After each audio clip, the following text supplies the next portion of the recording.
আচ্ছা, ওসমান হাদির একটা ভিডিও আপনারা দেখছেন না, যে হাদি একটা জায়গায় দাঁড়ায় আছে, একটা অচেনা লোক তার কাছে এসে তার পকেটে 50,000 টাকার বান্ডিল রেখে গেছিল। হাদি ওই লোকটাকে চিনেও না, জানেও না কে টাকা দিছে, কত টাকা দিছে, পকেটে হাত দিয়ে দেখে 500 টাকার বান্ডিল রেখে গেছে।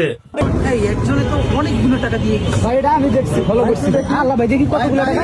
আমরা তো সারা জীবন দেখে আসছি বাংলাদেশের নেতারা মানুষকে টাকা দেয় তাদের ভোট কেনার জন্য, আর সেই জায়গায় বাংলাদেশের সাধারণ মানুষ, সাধারণ জনগণ হাদিকে উল্টা টাকা দিত যাতে সে নির্বাচন করে, নির্বাচনের খরচ বহন করতে পারে।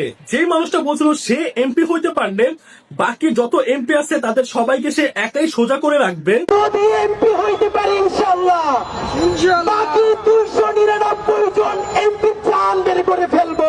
মানে ভাই সিরিয়াসলি আমি হাদির মাধ্যমে বাংলাদেশের পরিবর্তন আশা করছিলাম। ভাবছি যে মানুষটা এই দেশের রাজনীতি পরিবর্তন করে মানুষের ভাগ্য পরিবর্তন করবে, তাকেই তারা বাঁচতে দিল না। কোনো একটা বুলেট এসে আমার বুকটা হয়তো বিদ্ধ করে দিয়েছে।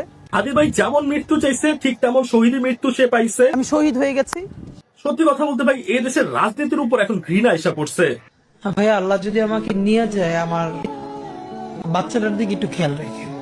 লাইক, কমেন্ট, শেয়ার করে ফলো দিয়ে পাশে থাকবেন।